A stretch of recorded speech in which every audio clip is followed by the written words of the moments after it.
কাল পুরো রাতভর কিন্তু বৃষ্টি হয়েছে, একটুও টের পাইনি বন্ধুরা আমি, জানো তো। এত ঘুমিয়েছি, মানে ওয়েদারটা তো খুব ভালো।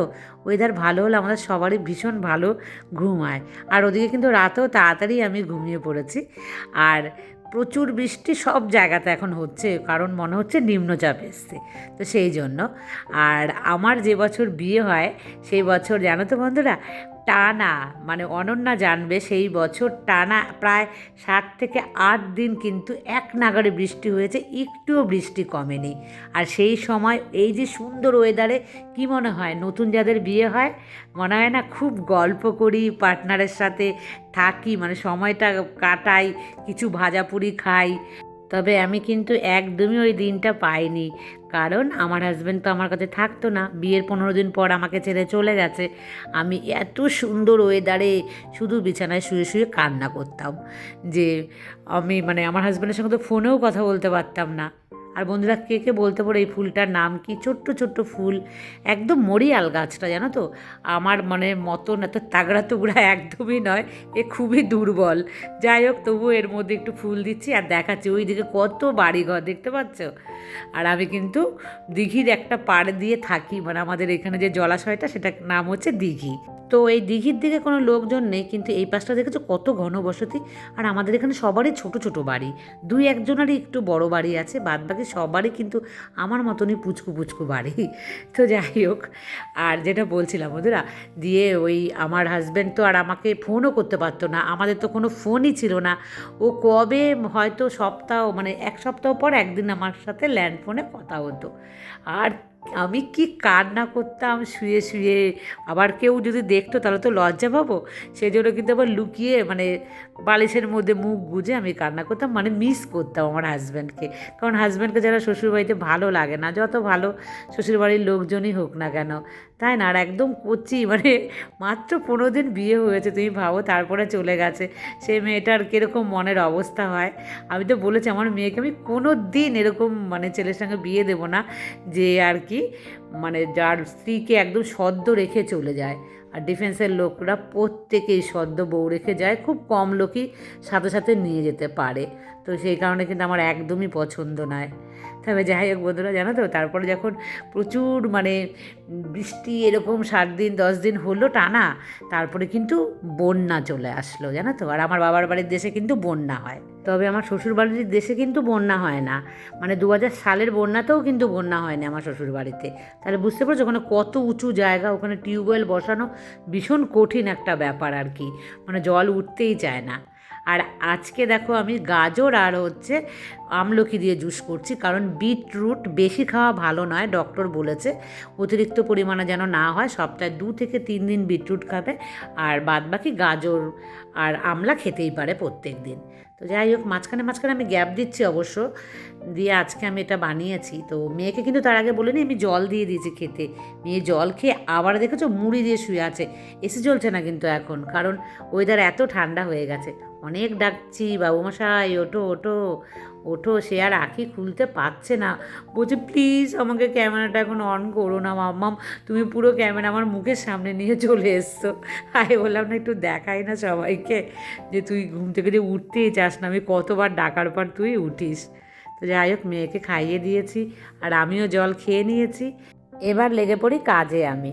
শুভ সকাল বন্ধুরা, আশা করছি তোমরা সবাই খুব ভালো আছো, আর আমিও বেশ ভালো আছি। এই বর্ষার প্যাচপ্যাচানি এখনো বিচ্ছিরি কিন্তু একটা ওয়েদার। আর এই ওয়েদারে আমি আজকে সকাল থেকে কীভাবে সমস্ত কাজ, দেখো এত খারাপ ওয়েদারে মন যাদের না চায় কাজ করতে, তারপরেও আমি কীভাবে অনেক কাজ করে ফেলছি, তো সেটাই কিন্তু শেয়ার করব। তোমরা কিন্তু আমার সাথেই থাকো।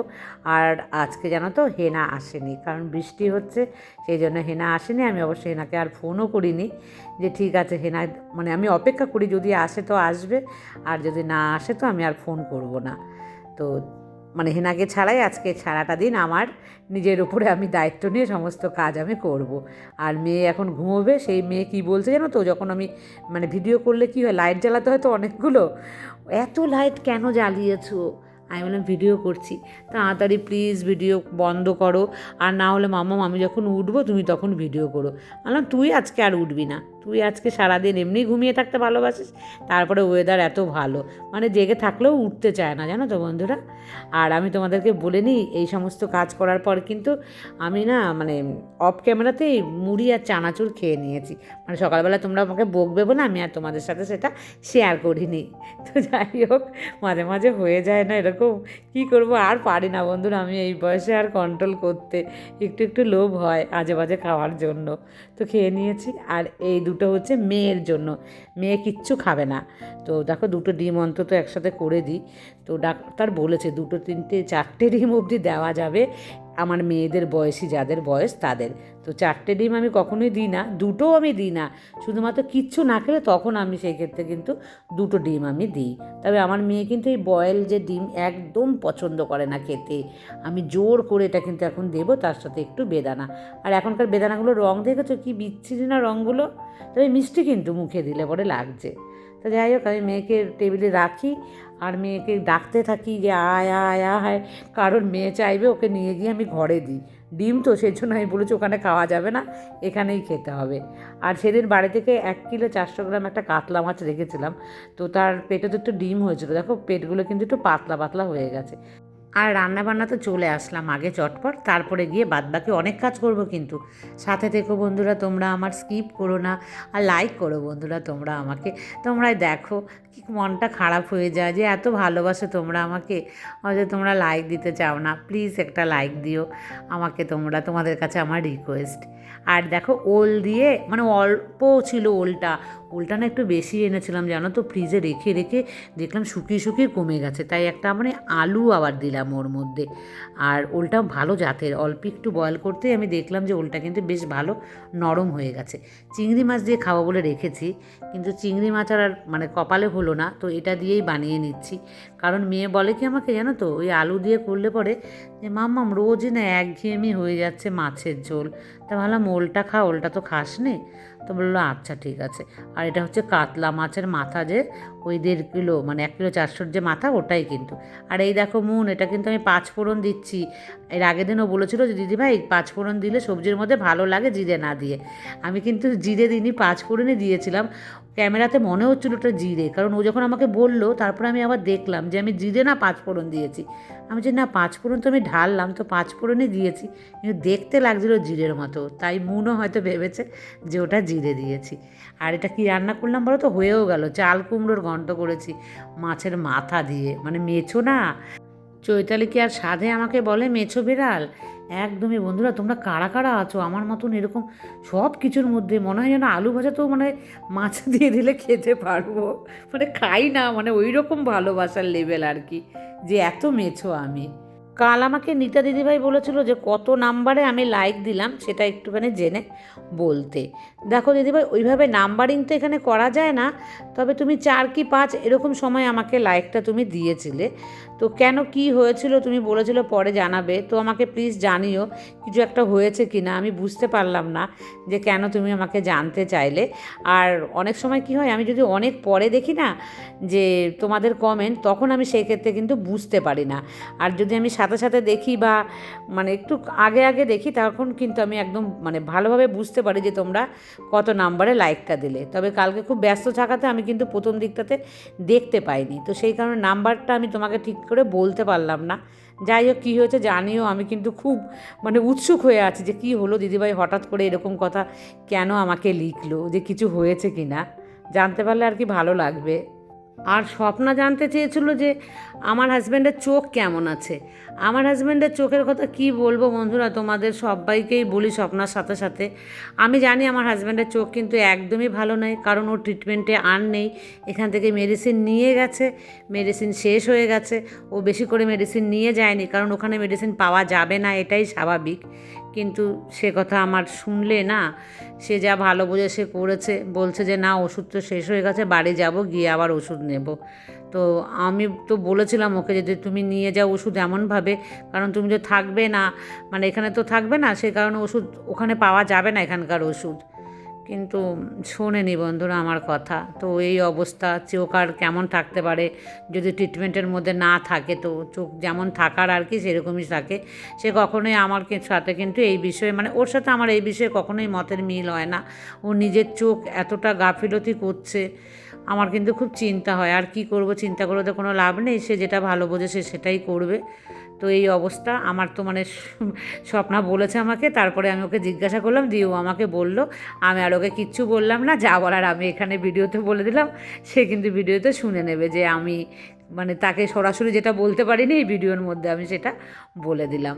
তো এই অবস্থা, তোমাদের কাদের কাদের হাজব্যান্ডরা আমার হাজব্যান্ডের মতন কথা শোনে না, নিজের মতন করে চলে, আমাকে কমেন্টে জানিও তো তোমরা। সে কিন্তু আমার কথা শোনে না বন্ধুরা। আমি কিন্তু কোনো কিছু ফেলে রাখি না, আমি কিন্তু সাথে সাথে ট্রিটমেন্ট করার চেষ্টা করি, কিন্তু কিছু করার নেই আমার আর। যাই হোক বন্ধুরা, দেখো রান্নাবান্না তো আমি করে নিয়েছি, নিয়ে আমি এই কাজগুলো একটু করে নিয়ে, আর বাইরে কিন্তু ঝিমঝিমিয়ে টিপটিপিয়ে বৃষ্টি হয়েই যাচ্ছে। আর হেনা কুমারী কিন্তু আসেইনি কাজে আজকে, সে আমাকে ফোনও করেনি, আমিও তাকে ফোন করিনি। আমি বললাম ঠিক আছে, ও রেনি ডে পালন করুক, আর আমি আমার মতন করে কাজগুলো আজকে করতে থাকি। তবে হেনা কিন্তু একদমই কামাই করে না, তো এটা ওর একটা খুব ভালো মানে লক্ষণ।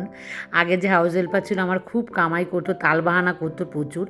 তো হেনা যেহেতু করে না, সেহেতু ভাবলাম যে ঠিক আছে, আজকে তো বৃষ্টিও হচ্ছে, তবে যে সময় বৃষ্টি মানে একটু কম ছিল সে সময় ও আসতে পারতো। যাই হোক, আজকে ও রেনি ডে পালন করছে, করুক। আমি ভেবেছি কড়াই টড়াইগুলো আমি রেখে দেবো, ওগুলো কালকে আসলে ওকে দিয়ে করাবো আর কি। তো দেখো রান্নাঘর পরিষ্কার মোটামুটি আমি করে নিয়েছি। আর এখানে সেই যে সকালবেলা ঝাড়ু দিয়েছিলাম সেই সময় পাপোশগুলোকে এখানেই রেখে দিয়েছিলাম, আর কিন্তু সরানোর সুযোগ পাইনি। তোমরা দেখতে পাচ্ছ সকাল থেকে কিন্তু আমি একটার পর একটা করেই যাচ্ছি। আর ঠান্ডা ওয়েদারে খুব ভাল লাগছে কাজ করতে আজকে, জানো তো। আর গায়ে যে জামাটা আমার আছে এটা কিন্তু বেশ ভালোই মোটা, জানো তো। বেশ মানে ঠান্ডা ওয়েদারে খুব ভালোইভাবেই আমি কাজটা করে নিলাম। আর দেখেছো একদম গুছিয়ে নিয়েছে। আর বোতল খালি কেন বলো তো? বোতল মেয়ে ভরবে আজকে, আর আমি ভরবো না। ওই ডিউটিটাই শুধুমাত্র মেয়েকে দিয়ে আমি করাতে পারি। তো মেয়ে আগেও করতো ওটা, আর আগে যেরকম ছাদ থেকে জামা কাপড় আনা করাতাম মেয়েকে দিয়ে, রিসেন্ট আর করাই না ওকে, কারণ ওর পায়ে একটু ব্যথা পেয়েছে। আর দেখেছো একটা ওড়না এখানে, এই ওড়নাটা নিচে থাকে, কেউ আসলে পরে সাথে সাথে গায়ে দিই। তো ওটাকে ভুল করে আমি ওপরে নিয়ে চলে এসেছিলাম। আর এক হাতে যেহেতু ক্যামেরা আর এক হাতে বালতি, তাই আমি আর ওটাকে নিয়ে আসতে পারলাম না। আর হেনা যেহেতু আজকে আসেনি না, তো এই ঘরটাকে মানে আমি ঝাড়ু দিয়ে মুছে নিই। এটা অনেক বেলা হয়ে গেল, এটা তো যেহেতু ঠাকুর ঘর আমার, তো ভাবলাম যে থাক, বেলা হয়ে গেল, মানে ওর জন্য আসলে অপেক্ষা করছিলাম আমি, ও আসবে আসবে বলে। তো যাই হোক এখনই করে দিই, আর কিছু করার নেই। আর এখন এসছি, এটাকে ঝাড় দিয়ে মুছবো, তারপরে কিন্তু আমি মানে একদম স্নান পুজো দিয়ে তারপরেই কিন্তু আমি ওপরে যাব।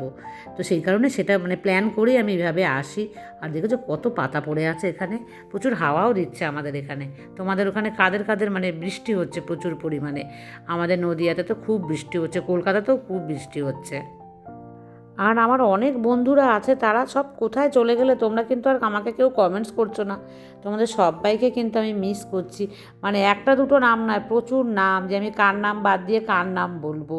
তো তোমরা আমার ব্লগ দেখছো কি না সেটাও আমি বুঝতে পারছি না। আর দেখে থাকলে কিন্তু আমাকে কমেন্টস করো। আর বন্ধুরা দেখো প্রচুর বৃষ্টি, এই প্যাচপ্যাচানি বৃষ্টি দেখছো, আমি ভয়ে পা ফেলতেই পারছি না। তবু এই নোংরা বালতিতে এত নোংরা জমে গেছে, ফেলতেই হবে। তো নিয়ে এসেছি, দেখো এই বৃষ্টির মধ্যে ঝিরিঝিরি পড়ছে কিন্তু এখনও বৃষ্টি, তবে এখন একটু কমেছে বলে বাইরে এসেছি। আর এই বর্ষা বাদলের দিনে একদম ভাল লাগে না, গা গিনগিন করে। এই গা গিনগিন মানে একদম বাইরে বেরোতেই তো আমার ইচ্ছে করে না। আর ওর বাবা বাড়ি নেই না, সেই কারণে কী বলে চারিপাশ জঙ্গল হয়ে মানে ভরে গেছে এত। তো সেই জন্য আমার মানে আরও ইচ্ছে করে না, শুধু এইটুখানি জায়গাতে বসে বাসন মাজা ধোয়া কাচা, মানে কাচা তো এখন করিই না বাইরে বেশি, আর কি বর্ষাকালে করবোও না বেশি একটা। তো এই ডাস্টবিনের বালতিটা শুধু ধুয়ে নিই, আর আমি জমিয়ে রেখেছি কিন্তু হেনার জন্য।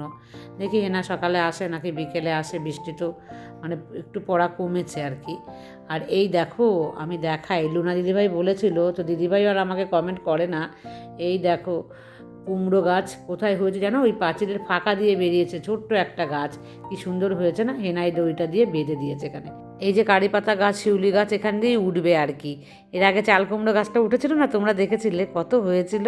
আর রাত থেকে বৃষ্টি, তার সাথে ঝড়ও ছিল, তো ওই পাশের বাড়ির গাছের দেখো ডালপালা, মানে ডালপালা তো নয় মানে পাতাগুলো এসে কি অবস্থা।